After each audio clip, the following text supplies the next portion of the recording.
অবশেষে যুক্তরাষ্ট্রের মধ্যস্থতায় যুদ্ধবিরতিতে সম্মত ভারত পাকিস্তান নিশ্চিত করল দিল্লি ইসলামাবাদ আলোচনায় বসার ঘোষণা। এই বাংলায় হবে না, এই বাংলায় হবে না। জেলে ভর, লীগ ধর, জেলে ভর। লড়াই লড়াই লড়াই চাই, লড়াই করে বাঁচতে চাই।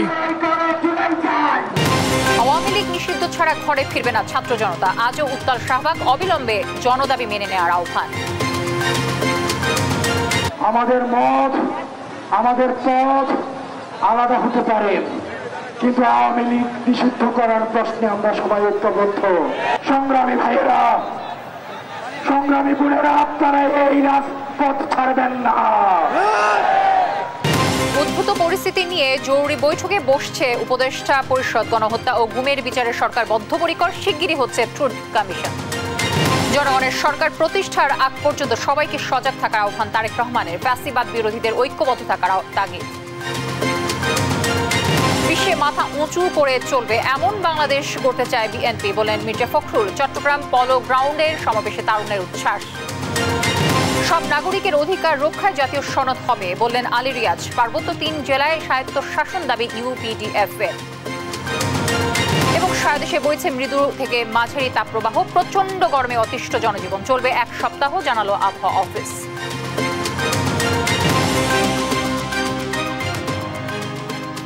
দর্শক, আমন্ত্রণ সংবাদ সন্ধ্যায় শুনছিলেন শিরোনামগুলো, সঙ্গে থাকছি আমি তানজিয়া জুথি।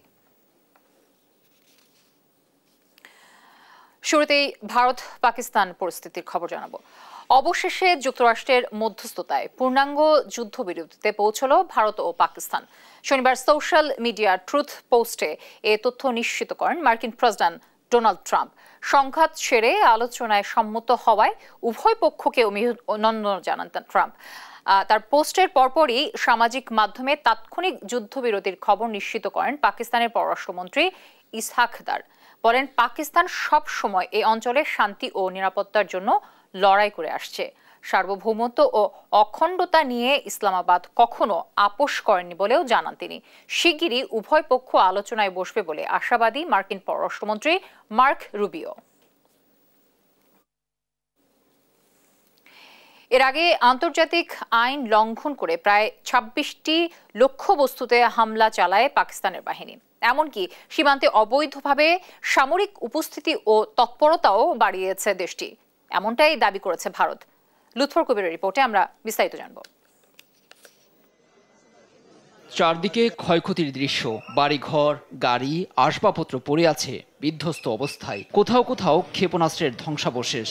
এমন দৃশ্য দেখে ঘুম থেকে উঠে আতকে উঠে ভারত শাসিত জম্মু কাশ্মীরবাসী।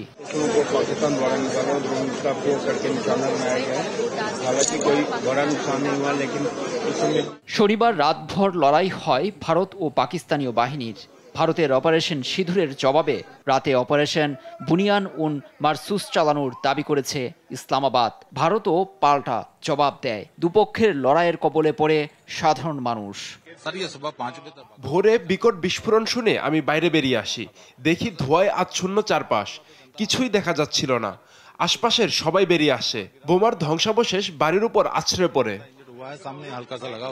ভারত শাসিত কাশ্মীরের পুঞ্চ সেক্টর, রাজৌরি, জম্মু, উরি, পাঞ্জাবের অমৃতসরেও ব্যাপক ক্ষয়ক্ষতির খবর পাওয়া গেছে। লাইন অফ কন্ট্রোল ঘেঁষা ফসলি জমিও হামলায় পুড়ে গেছে। জমিতে পড়ে আছে সামরিক ড্রোনের ধ্বংসাবশেষ। এটি ড্রোনের কারণে কৃষি জমিতে আগুন লেগে যায়, কিন্তু আমরা দেখতে পেয়ে নিভিয়ে ফেলি। খুব বেশি ক্ষতি হয়নি। এ ঘটনায় জম্মু কাশ্মীরে বেশ কয়েকজন হতাহত হন। গুরুতর আহতদের নেওয়া হয় হাসপাতালে। দুদেশের বাহিনীর লড়াইয়ে ক্ষতিগ্রস্ত হচ্ছে সাধারণ মানুষই। তাই এ সংঘাত বন্ধ করে শান্তির পথে ফেরার পক্ষে বাসিন্দারা। লুৎফর কবির, নিউজ ডেস্ক, দেশ টিভি। অন্যান্য প্রসঙ্গ, আওয়ামী লীগ নিষিদ্ধ না হওয়া পর্যন্ত ঘরে না ফেরার ঘোষণা দিয়েছে ফ্যাসিবাদ বিরোধী জাতীয় ঐক্যের নেতারা। রাজধানীর শাহবাগে 3 দফা দাবি দুপুরে শুরু হওয়ার গণজমায়েতে এ ঘোষণা দেয় তারা। এর আগে সকাল থেকে পালন করা হয় শাহবাগ ব্লকেট কর্মসূচিতে জাতীয় নাগরিক পার্টি, জামায়াতে ইসলামী, হেফাজতে ইসলাম, ইসলামী আন্দোলন, অভ্যুত্থানে নিহত পরিবারের সদস্য সহ সাধারণ মানুষ অংশ নিয়েছে। এ সময় আওয়ামী লীগ নিষিদ্ধের দাবিতে নানা স্লোগানও দেয় তারা। ইউসুফ ভুঁইয়া রিপোর্ট। আওয়ামী লীগ নিষিদ্ধ সহ ৩ দফা দাবিতে রাজধানীর শাহবাগের ফ্যাসিবাদ বিরোধী জাতীয় ঐক্যের গণজমায়েত চলছে। শনিবার বিকেল ৩টায় গণজমায়েত শুরু হওয়ার কথা থাকলেও ১ ঘন্টা দেরি করে ৪টার দিকে শুরু হয়। এদিকে সকালে জনসমাগম কম থাকলেও বেলা বাড়ার সঙ্গে সঙ্গে শাহবাগ মোড়ে জনসমাগম বাড়তে থাকে। বিকেল ৩টার দিকে প্রথমে এনসিপির উত্তরাঞ্চল মুখ্য সংগঠক সার্জিস আলম ও পরে দক্ষিণাঞ্চলের মুখ্য সংগঠক হাসান আব্দুল্লাহ শাহবাগে গণজমায়েতে যোগ দেন। আমার মুখ থেকে যদি পার করা হয়, এই আমি আন্দোলন প্রত্যাহার করেছি, আপনারা নিজের আন্দোলন চালিয়ে যাবেন। যতই প্রেসার আসুক, যতই বিভক্তি আসুক, আমাদের এই জুলাইয়ের ঐক্যবদ্ধ শক্তিকে আলাদা করতে পারবে না। কর্মসূচিতে জাতীয় নাগরিক পার্টি, জামায়াতে ইসলাম, হেফাজত ইসলাম, ইসলামী আন্দোলন, অভ্যুত্থানে নিহত পরিবারের সদস্য সহ সাধারণ মানুষ অংশ নিয়েছে। এ সময় আওয়ামী লীগ নিষিদ্ধের দাবিতে তারা নানা স্লোগান দেন। আওয়ামী লীগ দেশে পর্যন্ত আওয়ামী লীগকে নিষেধ চাই, যতক্ষণ পর্যন্ত আমাদের শাপলা চত্বরে হত্যাকারীদের বিচার না করতে পারে তখন পর্যন্ত আমাদের রাজপথে আমাদের আন্দোলন সংগ্রাম চলবে, কথা বলতে কিনা।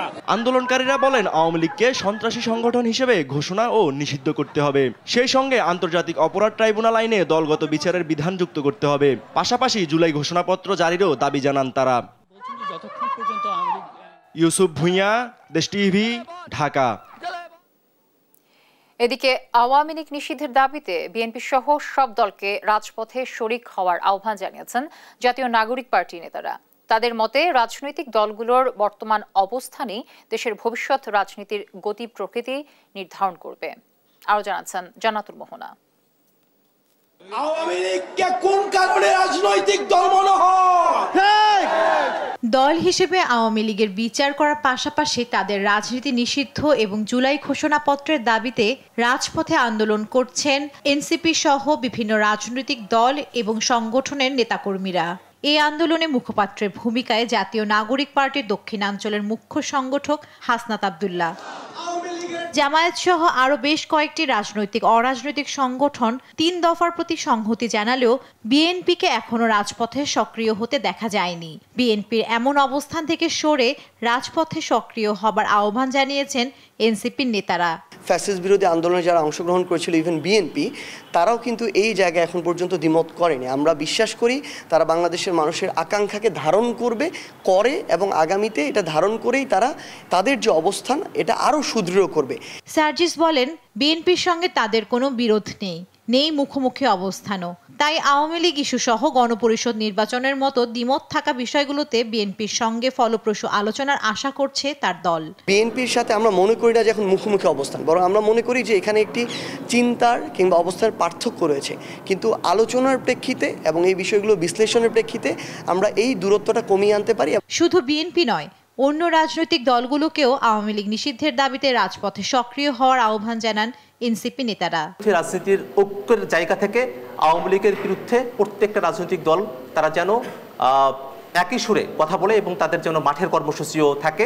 কোনো দল কিংবা ইসি আওয়ামী লীগের চিহ্নিত অপরাধীদের পুনর্বাসন কিংবা নির্বাচনে আনতে চাইলে সেই দল এবং নির্বাচন কমিশন আস্থা হারাবে বলেও সাবধান করেন তারা। জান্নাতুল মোহনা, দেশ টিভি, ঢাকা।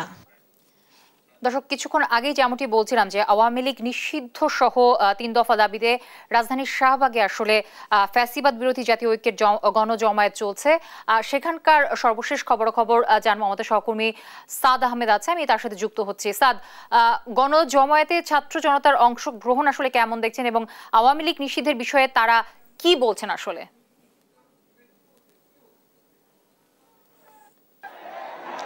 যেমনটি দেখতে পাচ্ছেন, স্লোগানে উত্তাল কিন্তু পুরো শাহবাগ। একটাই দাবি, আওয়ামী লীগকে নিষিদ্ধ করতেই হবে। যেমনটি আমি বলতে চাই যে আরেকটা বিষয় জানিয়ে রাখতে চাই, হাসান আব্দুল্লাহ কিন্তু বিকেলে তিনি বলেছেন যে রাত 8টায় কিন্তু উপদেষ্টা পরিষদের পক্ষ থেকে জরুরি সভা রাখা হয়েছে এবং সেই সভায় তারা আশা করছেন যে সেই সভায় সিদ্ধান্ত হবে যে আওয়ামী লীগ নিষিদ্ধ হবে এবং তারা বিজয় মিছিল নিয়ে তারা আশা করছেন যে ছাড়বে। যেমন দেখতে পাচ্ছেন পুরো এরিয়া কিন্তু ছাত্র জনতার দখলে বলা যায়, এবং এখানে কিন্তু পুরো শাহবাগ এরিয়াটি কিন্তু স্লোগানে প্রকম্পিত হচ্ছে একটু পরপরই, এবং সবাই নির্বিশেষে এসে এখানে কিন্তু অবস্থান নিয়েছেন এবং তাদের সবার কণ্ঠে একটাই দাবি যে আওয়ামী লীগকে তারা নিষিদ্ধ করেই ছাড়বেন, এবং যতক্ষণ পর্যন্ত আওয়ামী লীগ নিষিদ্ধ না হবে ততক্ষণ পর্যন্ত কিন্তু তারা এই রাজপথ দখলে রাখবেন এবং শাহবাগের যে ব্লকের কর্মসূচি সেটি কিন্তু চলমান। যেমনটি দেখতে পাচ্ছেন এখানে দলমত নির্বিশেষে কিন্তু সবাই অংশগ্রহণ করছেন। আমি যদি একটু বলতে চাই যে ইসলামী আন্দোলন বাংলাদেশ, হেফাজতে ইসলাম, ইসলামী ছাত্র শিবির, জাতীয় নাগরিক পার্টি থেকে শুরু করে সব দলের অংশগ্রহণে কিন্তু আমরা এখানে দেখতে পাচ্ছি, এবং ব্যাপক সমাগম কিন্তু এই শাহবাগের যে এরিয়াটি রয়েছে পুরো শাহবাগ এরিয়াটিতে কিন্তু আমরা দেখতে পেরেছি, এবং একটু পরপরে কিন্তু স্লোগানে আওয়ামী লীগের যে নিষিদ্ধ সেই নিষিদ্ধ হওয়ার স্লোগান কিন্তু আমরা শুনতে পাচ্ছি। আরেকটি বিষয় বলে রাখতে চাই যে গতকাল রাত থেকে কিন্তু এই শাহবাগ ব্লকের কর্মসূচি পালন করছেন সর্বৈক্য যে দল রয়েছে, তারা কিন্তু গতকাল রাত থেকে কিন্তু এখানে ব্লকের কর্মসূচি পালন করছেন, এবং পুরো শাহবাগ এরিয়াটি কিন্তু গতকাল রাত থেকে যান চলাচল বন্ধ রয়েছে। টানা কিন্তু এই অবস্থান কর্মসূচি কিন্তু চলমান, এবং হাসনাত আব্দুল্লাহ যে 3 দফা দাবি দিয়েছেন, আমি যদি সেই 3 দফা দাবিগুলো একটু বলতে চাই, সেটি হচ্ছে যে দলগতভাবে আওয়ামী লীগকে নিষিদ্ধ করতে হবে, এবং আন্তর্জাতিক অপরাধ ট্রাইব্যুনাল গঠনের মাধ্যমে দলগতভাবে আওয়ামী লীগের বিচার করতে হবে, এবং সেই সঙ্গে যে জুলাই বরিশাল সেটি কিন্তু ঘোষণা করার দাবি কিন্তু তিনি করেছেন, এবং সেই দাবির প্রেক্ষিতে কিন্তু আজ বিকেল থেকেই দলে দলে এখানে কিন্তু মানুষ এখানে এসে উপস্থিত হয়েছেন, এবং দলমত নির্বিশেষে কিন্তু সবাই এখানে এসে তাদের একটাই দাবি, সেই দাবিটি হচ্ছে আওয়ামী লীগকে রাজনীতি থেকে নিষিদ্ধ করতে হবে। এবং আমরা কিন্তু বিকেল থেকে এখানে দেখতে পেয়েছি বিভিন্ন দলের লেবার পার্টি থেকে শুরু করে ইসলামী আন্দোলন বাংলাদেশ থেকে শুরু করে খেলাফত থেকে শুরু করে ইসলামী ছাত্র শিবির সব দলের নেতারাই কিন্তু এখানে এসে উপস্থিত হয়েছেন, এবং সবার কণ্ঠে কিন্তু আমরা একটাই দাবি দেখতে পেয়েছি, সেটি হচ্ছে যে আওয়ামী লীগ তারা নিষিদ্ধ করতে হবে। এবং আরেকটি বিষয় জানিয়ে রাখতে চাই যে 8টায় আজকে যে উপদেষ্টা পরিষদের পক্ষ থেকে যে বৈঠক ডাকা হয়েছে, তারা আশা করছেন সেই বৈঠকেই আওয়ামী লীগ নিষিদ্ধ হবে এবং তারা বিজয় মিছিল নিয়ে কিন্তু এই শাহবাগ ছাড়বেন, এমনটা কিন্তু ঘোষণা দিয়েছিলেন হাসনাত আব্দুল্লাহ। তো এই ছিল শাহবাগের ব্লকের কর্মসূচি থেকে আমার কাছে সর্বশেষ। স্যার ধন্যবাদ আপনাকে। দর্শক, শাহবাগের মোড় থেকে যুক্ত ছিলেন আমাদের সহকর্মী সাদ আহমেদ। অন্তর্বর্তী সরকার উপদেষ্টা পরিষদের জরুরি বৈঠক ডেকেছেন প্রধান উপদেষ্টা প্রফেসর মোহাম্মদ ইউনূস। শনিবার রাত 8টার দিকে এই বৈঠক হওয়ার কথা রয়েছে। বৈঠকের আলোচ্য সূচি সম্পর্কে কিছু জানা যায়নি, তবে চলমান গুরুত্বপূর্ণ বিষয় নিয়ে আলোচনা হতে পারে বলে ধারণা করা হচ্ছে। আওয়ামী লীগ নিষিদ্ধ সহ ভারত পাকিস্তান ইস্যু এবং চলমান অন্যান্য বিষয় গুরুত্ব পেতে পারে। এনসিপি সহ বিভিন্ন রাজনৈতিক দল ও সংগঠন আওয়ামী লীগকে নিষিদ্ধ করার দাবিতে 2 দিন ধরে কর্মসূচি পালন করছে। শুক্রবার এক বিবৃতিতে সরকারের পক্ষ থেকে জানানো হয়, আওয়ামী লীগ নিষিদ্ধের বিষয়ে রাজনৈতিক দলগুলোর সঙ্গে ইতোমধ্যে যোগাযোগ স্থাপন করেছে সরকার। তাদের সঙ্গে আলোচনা করে দ্রুত সিদ্ধান্ত নেওয়া হবে।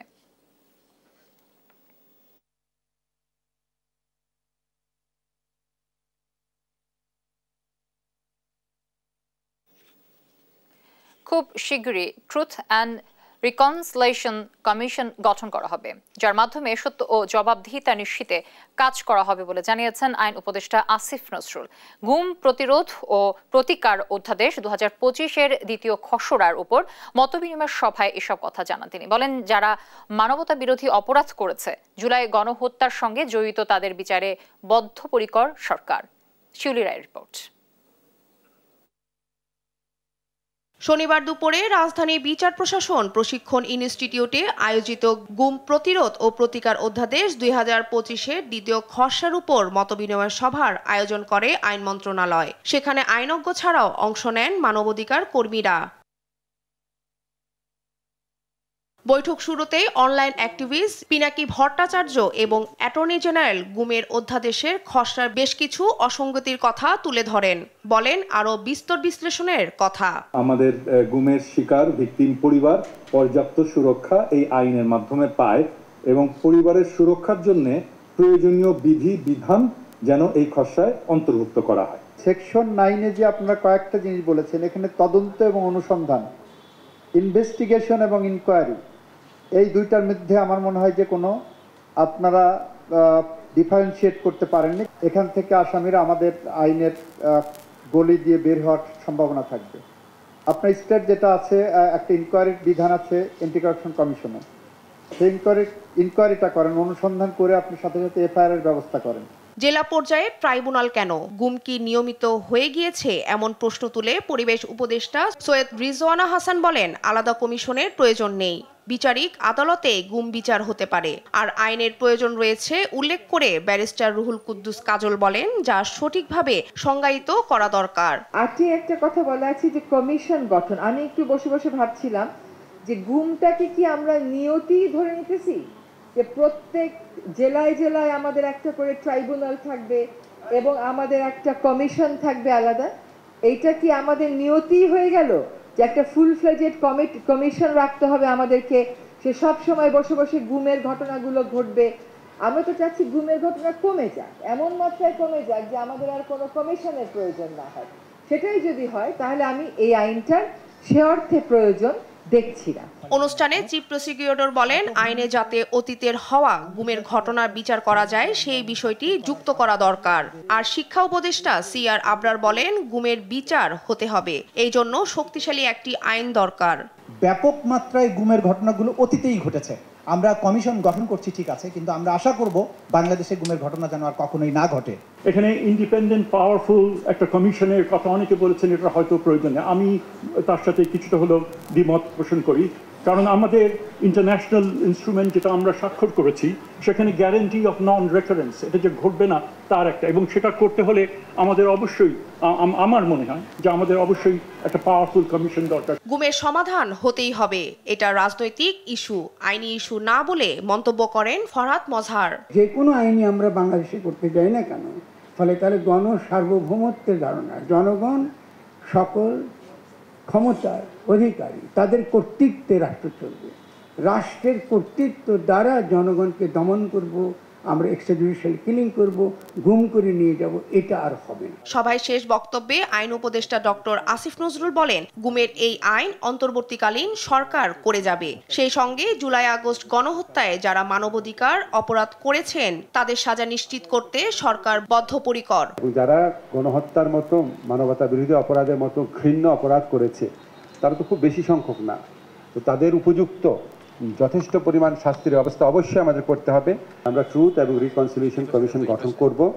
এই লক্ষ্যে আমি এবং আমাদের মাননীয় চিফ জাস্টিস আমরা একটা টিম নিয়ে সাউথ আফ্রিকাতে যাচ্ছি। আর আমরা এই আইনটা খুব শক্তিশালী করতে চাই, এখানে যে কমিশন আছে সেটাকেও শক্তিশালী করতে চাই, কারণ আমরা এটাও কনফার্ম না পরের সরকার যদি গুমের কোনো আইন করে সেটাকে শক্তিশালী করবে কিনা এটা কনফার্ম না, কাজে এই কাজগুলো করে যেতে চাই। আইন উপদেষ্টা বলেন, সত্য ও জবাবদিহিতার কমিশন গঠন করা হবে। এজন্য তিনি ও প্রধান বিচারপতি দক্ষিণ আফ্রিকায় যাওয়ার কথাও বললেন উপদেষ্টা। সমর্পণ করা হয়, এটা দিয়ে কি বোঝাতে চেয়েছেন? শিউলি রায়, দেশ টিভি, ঢাকা।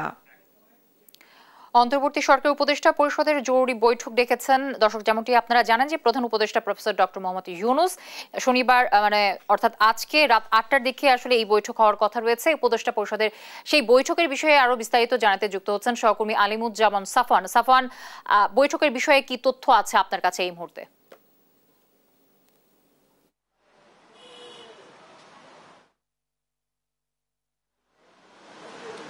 যদি দেশের চলমান যে পরিস্থিতি রয়েছে, আপনি জানেন যে আওয়ামী লীগ নিষিদ্ধের দাবিতে গত শুক্রবার থেকে হাসনাত আবদুল্লাহর নেতৃত্বে আসলে একটি গণজমায়েত করা হয়েছে এবং তারা কিন্তু আসলে তাদের যে অবস্থান কর্মসূচি সেটা কিন্তু চলমান রেখেছে। এবং এর আগে আসলে একটি ঘটনা ঘটেছে গত বৃহস্পতিবার, কি সেখানে কিন্তু বিগত সরকারের যিনি রাষ্ট্রপতি ছিলেন তার দেশ ত্যাগের ঘটনা ঘটেছে এবং এটি কিন্তু আসলে ছাত্র জনতাকে আসলে ছাত্রজনতার মধ্যে একটি ক্ষোভের সৃষ্টি হয়েছে। তো তারই প্রেক্ষিতে এছাড়াও অন্যান্য যেসব ঘটনা সব কিছু মিলে আসলে আওয়ামী লীগ নিষিদ্ধের একটি দাবি অনেকদিন ধরে কিন্তু ছাত্ররা করে আসছিলেন। তো সেটি আসলে মূলত রাজপথের যে আন্দোলন সেটি কিন্তু ঘোষণা দেয় হাসনাত আবদুল্লাহ গত শুক্রবার রাতে এবং সেইটি কিন্তু এখন পর্যন্ত চলমান রয়েছে। এবং এই মুহূর্তে কিন্তু আমরা রাষ্ট্রীয় অতিথি ভবন যমুনায় রয়েছি প্রফেসর ডক্টর মোহাম্মদ ইউনূসের বাসভবনে।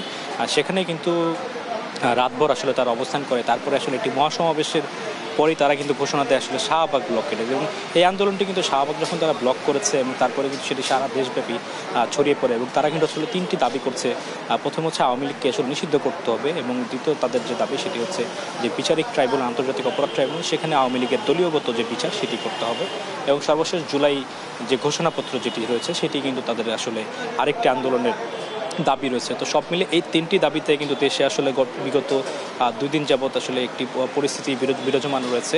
তো তারা কিন্তু আসলে চাচ্ছিলেন যে প্রধান উপদেষ্টা এবং অন্যান্য যারা উপদেষ্টা রয়েছেন তারা সকলে মিলে যাতে একটি সিদ্ধান্তে আসে এবং প্রধান উপদেষ্টার কাছ থেকে আসলে তারা একটি সিদ্ধান্ত জানতে চান যে কবে নাগাদ আসলে আওয়ামী লীগকে নিষিদ্ধ করার যে প্রক্রিয়া সেটি আসলে তারা চান। তো সব কিছু মিলে আসলে উপদেষ্টা পরিষদ বৈঠকে বসেছে এবং আমরা সর্বশেষ যে খবর যেটি জানতে পেরেছি যে রাষ্ট্রীয় অতিথি ভবন যমুনায় আজ রাত 8টায় উপদেষ্টা পরিষদের সেটি জরুরি বৈঠক এটি ডাকা হয়েছে এবং সেটি আধা ঘন্টা ব্যাপী চলবে বলে আমরা জানতে পেরেছি এবং রাত 8:30টার দিকে রাষ্ট্রীয় অতিথি ভবন যমুনার যেখানে আমরা দাঁড়িয়ে আছি এখানে আসলে সংবাদ সম্মেলনের মাধ্যমে আসলে পরবর্তী যে কোনো সিদ্ধান্ত সেটি হয়তো জানানো হবে। তবে উপদেষ্টা পরিষদের বৈঠকে আসলে কি বিষয় নিয়ে আলোচনা হতে পারে সেটি কিন্তু আসলে আমরা এখন পর্যন্ত নিশ্চিত করে জানতে পারিনি। আমরা এখন অপেক্ষায় রয়েছি, হয়তো 8:30টায় যে সংবাদ সম্মেলনটি হবে সেখানে পরবর্তী যে কোনো খবর আমরা হয়তো জানতে পারবো।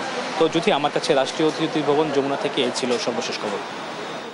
সাফওয়ান থাকুন আপনি আমার সাথে। জনগণের কাছে দায়বদ্ধ সরকার প্রতিষ্ঠা না হওয়া পর্যন্ত ধর্ম বর্ণ নির্বিশেষে সবাইকে ঐক্যবদ্ধ থাকতে হবে বলে মন্তব্য করেছেন বিএনপির ভারপ্রাপ্ত চেয়ারম্যান তারেক রহমান। বৌদ্ধ পূর্ণিমা উপলক্ষে বিকেলে গুলশান কার্যালয়ে বৌদ্ধ ধর্মাবলম্বীদের সঙ্গে শুভেচ্ছা বিনিময়কালে এ মন্তব্য করেন তিনি। বলেন বাংলাদেশকে যেন আর কেউ তাবেদার রাষ্ট্র বানাতে না পারে, পাশাপাশি ফ্যাসিবাদ মাথাচাড়া দিয়ে উঠতে না পারে, সেজন্য সবাইকে সতর্ক থাকতে হবে। তারেক রহমান আরো বলেন বিগত আওয়ামী লীগ সরকার রাজনৈতিক হীনস্বার্থ চরিতার্থ করতে ক্ষুদ্র জনগোষ্ঠীর ব্যবহার করছে। অন্তর্বর্তী সরকারের প্রতি বিএনপির পূর্ণ সমর্থন থাকলেও জনগণের কাছে তাদের কর্মকাণ্ডের জবাবদিহিতা নিশ্চিত করতে হবে বলেও জানান তিনি। বিএনপি সহ ফ্যাসিবাদ বিরোধী দলগুলো অন্তর্বর্তীকালীন সরকারকে সফল দেখতে চায়, বিএনপি এই সরকারকে সফল দেখতে চায়। তবে এখানে একটি কথা রয়ে গেছে, সরকারের কার্যক্রম সম্পর্কে যাতে জনগণের সামনে একটা স্বচ্ছ ধারণা থাকে। এদিকে দেশে গণতন্ত্র ফেরাতে যাদের দায়িত্ব দেওয়া হয়েছে তারা তা করতে পারছে না বলে মন্তব্য করেছেন বিএনপি মহাসচিব মির্জা ফখরুল ইসলাম আলমগীর। নিজের অধিকার আদায় করতে তরুণ সমাজকে প্রস্তুতি নেয়ার আহ্বানও জানান তিনি। সাংগঠনিক বিভাগ চট্টগ্রাম ও কুমিল্লার সমন্বয়ে চট্টগ্রামের পলো গ্রাউন্ডে তারুণ্যের রাজনৈতিক অধিকার প্রতিষ্ঠার সমাবেশ করে বিএনপির 3 সংগঠন ছাত্রদল, যুবদল ও স্বেচ্ছাসেবক দল। মির্জা ফখরুল আরো বলেন শেখ হাসিনা পালিয়েছে কিন্তু তার প্রেতাত্মারা এখনো রাজত্ব প্রতিষ্ঠার ষড়যন্ত্র করছে। বাংলাদেশের মানুষ আওয়ামী লীগকে দেখতে চায় না। দলটি যখনই ক্ষমতায় এসেছে মানুষের অধিকার হরণ করেছে, পাকশাল প্রতিষ্ঠা করেছে, কিন্তু দেশের মানুষ গণতন্ত্র চায়, শান্তি চায়। আমাদের সামনে কিছু সুন্দর সুন্দর মুখরোচক কথা বললে জাতি বোধহয় সব ভুলে যাবে। তাদেরকে বলবো দয়া করে আজকের এই সমাবেশটা দেখে যান। এটা দেখে যদি আপনাদের সঙ্গীত ফিরে আসে তাহলে জাতি উপকৃত হবে বন্ধুগণ। সোজা হিসাব করতে হয়, যেটা বলেছেন বাংলাদেশের মানুষ গণতন্ত্র চায়, বাংলাদেশের মানুষ তার অধিকারকে প্রয়োগ করতে চায়। তীব্র তাপপ্রবাহে বিপর্যস্ত দেশের জনজীবন। শহর থেকে গ্রাম, মাঠ থেকে কারখানা, সবখানেই গরমের তীব্রতা ছড়িয়েছে। আজ দেশের সর্বোচ্চ তাপমাত্রা 41.2 ডিগ্রি রেকর্ড করা হয়েছে চুয়াডাঙ্গায়। আর রাজধানী ঢাকা সহ বেশিরভাগ জেলায় 40 ডিগ্রি ছুঁই ছুঁই করছে। এতে সবচেয়ে বেশি বিপাকে পড়েছেন শ্রমজীবীরা। টানা 1 সপ্তাহ এমন তাপমাত্রা অব্যাহত থাকার পূর্বাভাস দিয়েছে আবহাওয়া অফিস।